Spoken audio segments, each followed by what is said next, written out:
Receber aqui nos estúdios o jornalista, escritor, conterrâneo nosso, Rui Leitão, rapaz, que vai lançar hoje em Cajazeiras um livro, Eu Vivi a Ditadura Militar. Vai ser lá no Centro Cultural Eliezer Rolim, mas quem vai falar melhor sobre isso é o próprio Rui. Rui, boa tarde, é um prazer recebê-lo mais uma vez aqui no Boca Quente. Boa tarde, Jamilton, boa tarde. Em seu nome, cumprimento da bancada do Boca Quente e os ouvintes da difusora. Esse livro que será lançado hoje, o título de estudo, Eu Vivi a Ditadura Militar. Na verdade, eu fui, por um tempo, protagonista desses movimentos estudantis, que eu militava do movimento estudantil até 68, quando foi editado o AI-5. Eu estudava no Liceu Paraibano e fazia parte do diretório, não era diretório, nessa época já era Grêmio Literário da Aula Santiago Rangel, e os diretórios já estavam proibidos pela Lei Suplicy. E eu era um dos diretores do Grêmio e participava ativamente daquele movimento 68, e foi um ano efervescente. 68 foi um ano de muita efervescência política no Brasil, a partir da morte do assassinato do Edson Luiz lá no calabouço do Rio de Janeiro. Aquele foi uma morte que deflagrou assim, um movimento em todo o país, principalmente por parte dos estudantes. E depois quando saí da militância estudantil, que fui ser bancário, mas não abandonei essa minha aproximação e participação em todos os atos públicos que eram feitos contra a ditadura militar. Os festivais de música que tinham mensagens das músicas subliminares, mas mensagens de protesto, e outras atividades, palestras de Dom José Maria Pires, de Dom Helder Câmara, os bispos que eram considerados os bispos vermelhos, Dom Helder Câmara.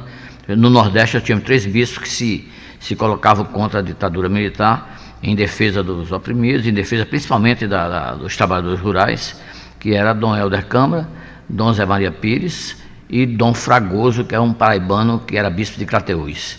Então o livro retrata isso. A proposta é fazer um resgate dessa história, né? Tentar fazer com que a juventude despertar uma consciência crítica na geração contemporânea e nas gerações vindouras do que ocorreu dos bastidores e nos porões da ditadura militar. Ô Rui, esse lançamento agora tem muito a ver com o momento que nós estamos passando? Casou uma coisa com a outra? Foi proposital ou foi assim mesmo, coincidência? Não digo que foi proposital, mas eu já venho trabalhando nisso há uns 3 anos. Mas esse ano é o ano dos 60 anos do golpe, 60 anos que o golpe aconteceu. E o lançamento feito de João Pessoa, no dia 13 de dezembro, coincide também com o aniversário de 56 anos da edição do AI-5, que foi quando a ditadura tirou a máscara. Na verdade, a partir de 68, de 13 de dezembro de 68, a ditadura passou a ser muito mais sanguinária, muito mais cruel, prisões arbitrárias, assassinatos, torturas. Tudo aconteceu a partir de 68. Então, eu conto a história na ordem cronológica, desde o comício da Central do Brasil, de João Goulart, quando ele anunciou as reformas de base, que na verdade foi quem deflagrou todo esse processo, que provocou uma reação das classes dominantes, principalmente dos proprietários rurais, quando ele anunciou a reforma de base. Entre as reformas de base, anunciou a reforma agrária. Então, isso pipocou. Quando aquele comício da Central do Brasil foi que deu realmente o start do movimento golpista, né? Depois, com o apoio da Igreja Católica, a Igreja Católica no primeiro momento apoiou o golpe. Até 68 a Igreja Católica estava muito aliada com os generais ditadores. E em 68 foi aquela marcha da tradição, pátria e Deus, pátria, família, que em apoio, logo depois desse discurso, desse comício da Central do Brasil, até o dia 31, quando o general Mourão saiu de Juiz de Fora, caminhando para o Rio de Janeiro, com apoio dos governadores de Minas Gerais, Rio de Janeiro e São Paulo, e aí foi deflagrado o golpe, que aconteceu, na verdade, no dia 1º de abril. Quer dizer, quando foi declarada a vacância da presidência da República por Auro Moura de Andrade, quando Jango, quando viu que estava numa situação complicada, foi para o Porto Alegre e ainda tentou fazer uma resistência, mas depois o próprio Luiz Leodão Brizola, que era o cunhado dele, chegou a dizer: vamos resistir. Ele disse: não vou resistir, que eu não quero derramamento de sangue. E resolveu se exilar e foi para o Uruguai. Naquela noite, Auro Moura declarou a vacância e o Mazilha assumiu a presidência da República. Inclusive, professor Rui tocou num assunto interessantíssimo sobre essa pergunta feita por Brizola a Jango sobre resistir. Lembrando que Brizola, ainda em 61, resistiu. Rei da legalidade. Exatamente, a campanha da legalidade, se entrincheirando no palácio do governo do Rio Grande do Sul. Mas a minha pergunta, professor, é referente à importância de trazer essa vivência, essa luta em prol da democracia, do direito de escolher quem deverá comandar o destino do país, em um momento em que nós podemos ver autoridades, agentes políticos que fazem alusão de uma maneira distinta da realidade referente ao período da ditadura militar. Ainda tem muita gente que chama a revolução, né? Na verdade não foi a revolução, foi um golpe. Mas a minha preocupação, quando eu decidi escrever sobre isso aí, foi despertar uma consciência crítica da geração contemporânea, que desconhece os fatos que aconteceram, né? Porque houve um apagamento da memória, houve um processo intencional de apagar a memória coletiva do que aconteceu nos furores da ditadura. Então é importante que a gente possa reviver e resgatar essas verdades históricas, né? Então é isso que o propósito do livro, fazer com que a geração, ao tomar conhecimento do que aconteceu, possa também firmar a corrente de resistência democrática, resistência a essas ameaças permanentes que a democracia do Brasil vive. Nós sabemos historicamente que a República surgiu de um golpe militar. Então, nós temos uma tradição histórica de golpes, né? Em todo momento nós temos ameaça de golpes. Tivemos um período mais longo, que foi exatamente de 85, quando a ditadura se finou, até agora, mas com grandes ameaças. E agora estivemos muito próximos de um novo golpe, muito próximos. Por pouco a gente não entrou numa noite escura de muitos anos, como nós vivemos nos 20 anos da ditadura militar. Rui, só para fazer a pergunta, amigo Adjamilton. Bem-vindo, meu amigo Rui Leitão, aqui à bancada do Boquete, parte 2. A minha pergunta é rápida, objetiva, tal. Eu acho que cometemos historicamente 2 pecados. Primeiro foi a anistia, de forma geral e restrita, que não deveria.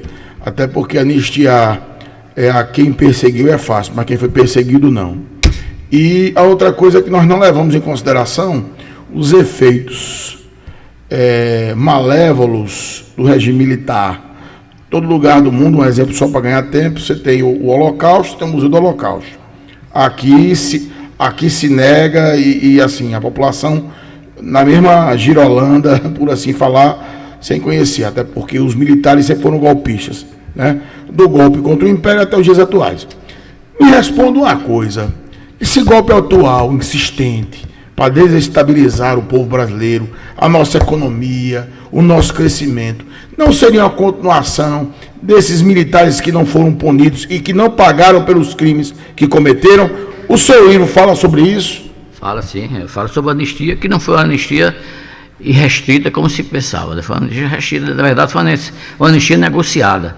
Na época se negociou essa anistia para que pudesse sair realmente desse período ditatorial.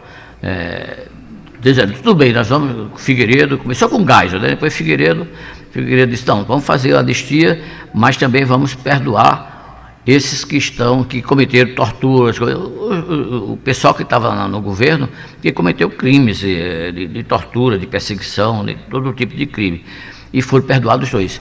Por isso que hoje a palavra de ordem é sem anistia. Nós não podemos cometer os mesmos erros do passado.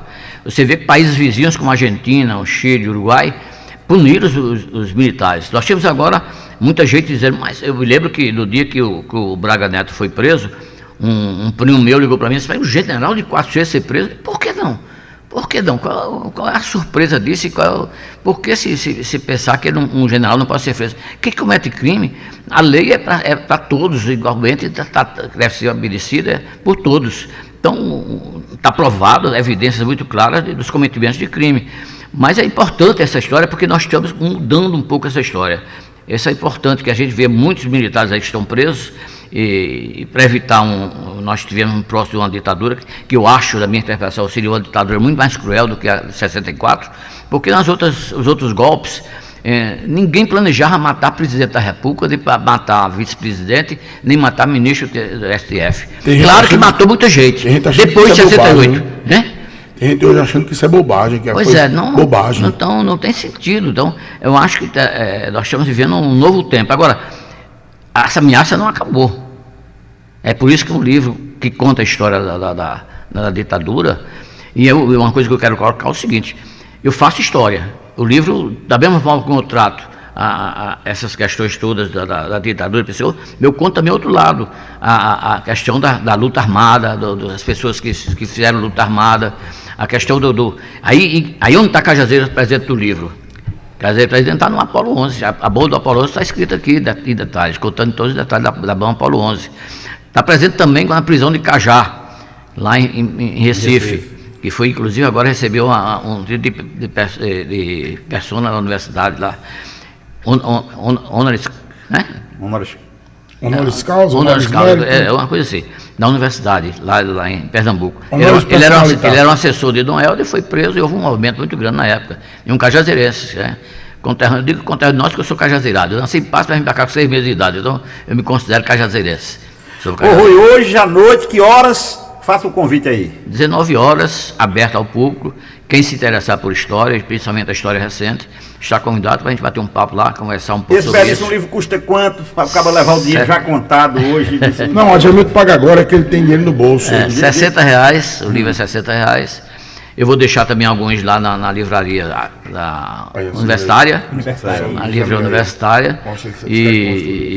Ô, Cartacho, pode ficar à vontade, professor. E quem tiver interesse também pode fazer contato com os nossos confrades da ACAL, que eles têm o meu contato, e a gente pode enviar o livro para o endereço, como quiser. O importante é que as pessoas que se interessem em conhecer essa história recente do Brasil possa ter acesso e aberta a crítica, aberta às pessoas que disseram, não, eu não concordo com esse ponto de vista, ou então essa história merece uma revisão. Mas é isso, porque revisionismo histórico, tecnicamente, é uma coisa bem vista. O que não podemos fazer é um revisionismo histórico apagando a verdadeira história. Rui, nós podíamos conversar aqui a tarde toda, uma conversa macia, maneira, profunda, que você sempre traduz, mas nosso tempo é corrido. Mas quem quiser relembrar esses fatos todos, contados do ponto de vista de um jornalista que é historiador, que é escritor, mas que tem até no jornalismo, quando atuava, tem sempre essa visão histórica. Tem conteúdo, né? Tem bagagem. Quem é, né? E Adjamilton, além de ser historiador e ser jornalista, viveu na pele. Fez parte. Escapou incólume, Rui. Foi. Tinha proteção. Mas sabe o que? Eu, quando eu estava na militância estudantil, e meu pai preocupado com a minha situação, se você for preso, não sei o que, meu pai, de certa forma, ainda admitia muito. Puxão de cabelo? Não. Aí minha mãe conversou com o doutor Oscar Vizgueira, que era diretor do Banco do Estado da Paraíba, e me arranjou emprego do Banco do Estado. Aí eu saí, quando eu me livrei. Então hoje à noite, para ir me lembrando aqui na história, imagina o pai de Rui, intelectual, agora imagina Geraldo Piauí, quando era lá no sítio Josival, toda a vida que sabe que ele é um comunista, ele levava pro sítio. E quando Josival, junto com Zé Alves e outra turma, não sei se Zé Aldiz ou quem mais, pegaram uma baraúna forte. Jamilton também, comunista. Não, uma baraúna que tinha grande lá no sítio, enterraram um bocado de livro lá dentro dessa baraúna, no pé dessa baraúna, e não sei se foram buscar depois esse livro, porque era dentro de um saco, né? Eu era pequeno, mas sei dessa parte da história. Uma criança comunista. Vamos! Obrigado, vamos pro DRC, estão pedindo, tem DRC, tem propaganda, tem gente querendo falar.